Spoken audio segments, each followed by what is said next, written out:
good afternoon, everyone. My name is Amy Hoppy. Welcome to the Checkers Plant Kitchen.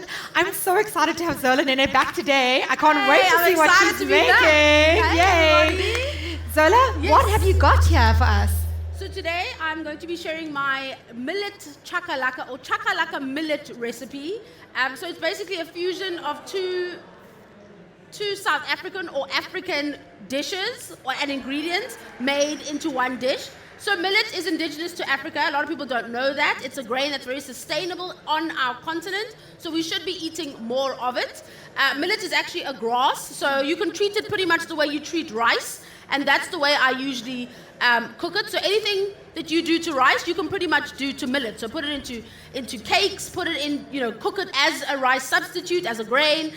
But today I'm going to fuse it into one of my favorite dishes, and actually something that I put Gordon Ramsay on, and now is one of his favorite things, is chakalaka. So we're going to fuse the two. It's a very simple recipe, as are most of my recipes, so I'm going to take you through it really quickly. If you have any questions about millet, about the recipe, about anything in general, please stop us and put up your hand and you can ask. Oh, she has a question already. You look like... Oh, okay.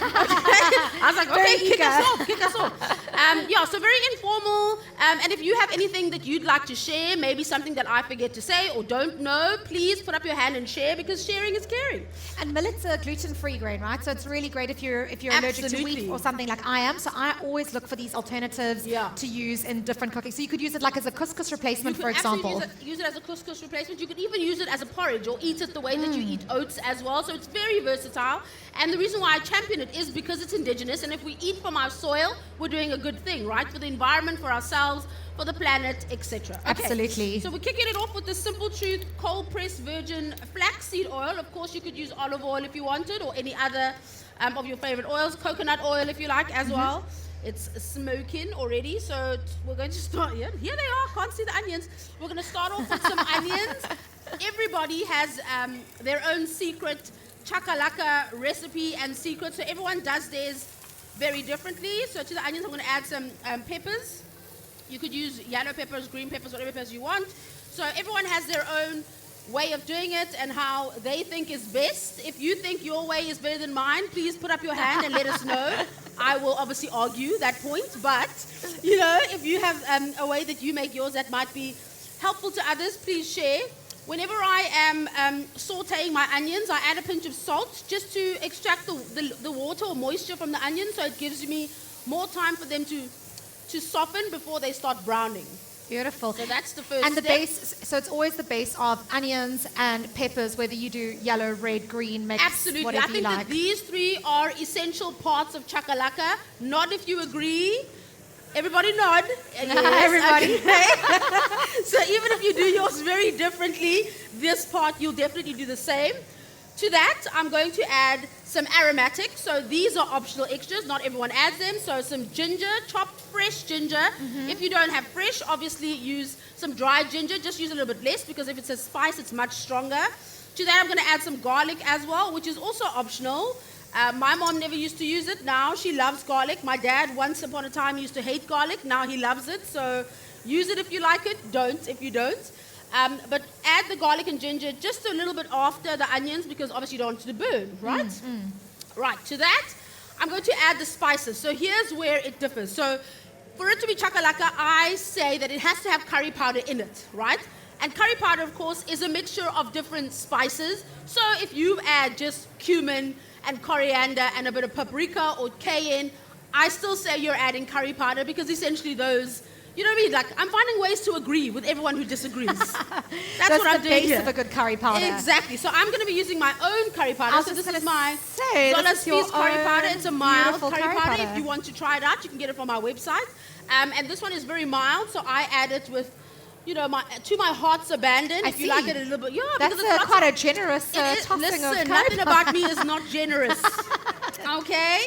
So, because it's not very spicy, I can add quite a lot of it. Oh, it's smelling beautiful. It's more aromatic than it is spicy, so I encourage you to use a mild curry powder so that the whole family can enjoy it. See, I'm getting really excited and the lights, so I'm going to dab. We're getting hot and spicy in the kitchen here. But if you do like it quite spicy, I do add a bit of extra chili to my recipe. So dried chili flakes would be great. A bit of cayenne pepper, because that is spicy. A bit of chili powder you could use as well. But of course, you could leave it out if you're making this for the young ones in the family. And of course, I love curry powder. The reason why I have a curry powder and I have another spice is because during lockdown, the early days of lockdown, when everyone was forced to cook, remember those days? Those days when we thought lockdown was only going to be 2 weeks, remember? Wow, what a time. So everyone was forced to cook. And, you know, most people only had like one go-to chicken recipe or fish recipe. Then they realized they had to cook every single day for 14 days. And they were like, hang on, I'm not as good as this cooking thing as I thought I was. So everyone was asking me, DMing me, how do I change up my chicken? How do I change up? And, you know, instead of answering everybody individually 70, 100 times, 70, 100, that's a number, yeah. It's well counted. Yeah, it's a number. 700 times a day, I decided to actually just create a spice and go, here, try this. And it'll make your chicken different, your fish different, your lamb chops, whatever it is, or your vegetables, roast veggies, whatever it is, it'll make it different. And of course, being a Durbanite, I had to throw in a curry powder because, you know, I grew up eating a lot of curry, so that's why I created those spices. So here you'll see it's smoking, but it doesn't smell burnt. The secret to spices, curry powder, any kind of spice or using it, is blooming the spices. So when you pop the spices onto heat, it releases the oils, and that's where the flavor comes from. So often when people eat curry, and you eat a curry and you think, there's something about it that's floury, but there was no flour added, or there's something about it that just, it's like trapped flavor. You know when something, you know it's supposed to taste really good, and for some reason it's not giving you everything it could? It's because you didn't bloom your spices, you didn't release those oils, and you want to do it early on in the cooking while the pan is relatively dry or in a little bit of oil, so those oils come out, and that's where your flavor will come out. So carry that principle over whenever you're making curry. Okay, so that's the other fundamental. Curry powder or spices of some sort. Remember, add chili if you like. Then another essential in my book for chakalaka is carrots. So some people use a mixture. So not just grated carrot, which is traditional for me. Some people use mixed veg, which happens to have carrot in it. See, I'm a people pleaser. I see other people's vision and I throw it in. I see it. I see the vision. But it must have carrot in there for it to be a true chakalaka. So how many carrots do we have about there? So this is about two medium grated carrots. So nothing much. Okay. So then at this stage, it's like a fundamental chakalaka before you add the beans. That's the other essential for chakalaka is baked beans in tomato sauce. When I was cooking with Gordon Ramsay and I was sharing this recipe with him, he was so in it with me until this point. He's like, yeah, I get it. Okay, South African flavors, curry, I get it. Then I said, and then you add baked beans. He said, hang on, that's for my people, not your people. And I was like, okay, we took what your people did and we made it better. That's what we did. So he was like, okay, I'll give you that. But before we add the baked beans, this is where the millet comes in. So this is what millet looks like when it's dried.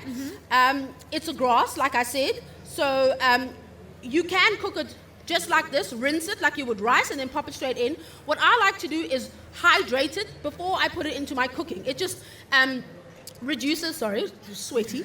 It reduces the amount of cooking time, and by allowing it to absorb moisture before you put it into the rest of your cooking, it's already plump, it's already ready to absorb even more flavor. So I find soaking it in just some hot water. So it's kind of doubled in size, each almost little grain, it's sort of doubled in size. It absorbs some of the liquid.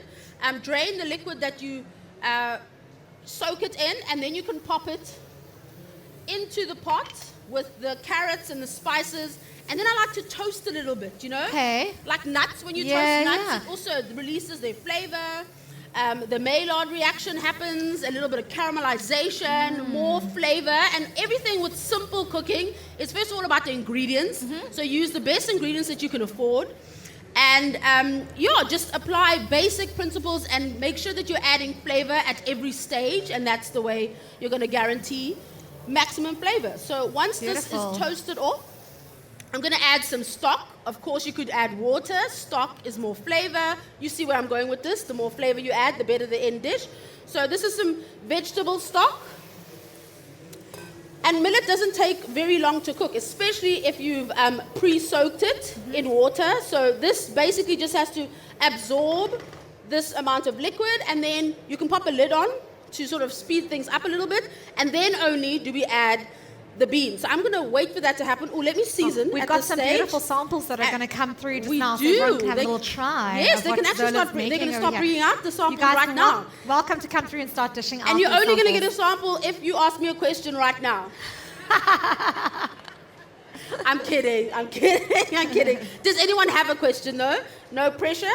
Any questions? Yes?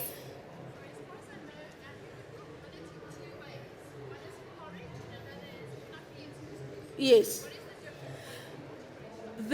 Okay, so if for those who didn't hear, she said that millet you can cook in two ways, as a porridge and as a fluffy starch, basically. Which category does this fall under? Like me, it's there, somewhere in the middle. Somewhere in the middle. So think of this as more like a pilau or pilaf.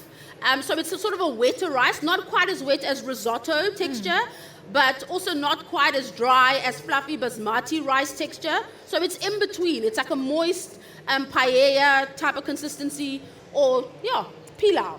Yeah? Okay, so those who've had some, what do you think? Is it good? Yeah? Thumbs up? Trying some? Yes. Thumbs up from the back. Okay, so that my brother is going, yeah, you know, siblings will always be the ones who let you down, hey? Okay, he's got a thumbs up now. Extra critical, right? Extra critical. So, so you can taste that and use it as a base. And you could add whatever other things you want, you want to add to it. Add some, plant protein meatballs in there. Would be amazing to make it a substantial, bigger meal. Use this as your vegetarian option for when you're dining with friends. Use it as a side dish. It's delicious cold as a salad as well. So now you're tasting it. You see how it's a moist pilau consistency. Okay, so once it's absorbed most of the liquid, you can then add your tin of baked beans to that. So let me do that now. And that's just one tin that we're adding in. Just one tin of baked beans. And this is actually a very easy, scalable recipe. So if you do catering, etc., you can definitely scale it up. Or if you have those family members that come over at the last minute, like, hey, we're all here to tuck into some of that. Like my brother does that. Yeah, he's that family member. He shows up at the last minute uninvited and complains about, we all have one. Hey. Very simple, easy to scale up.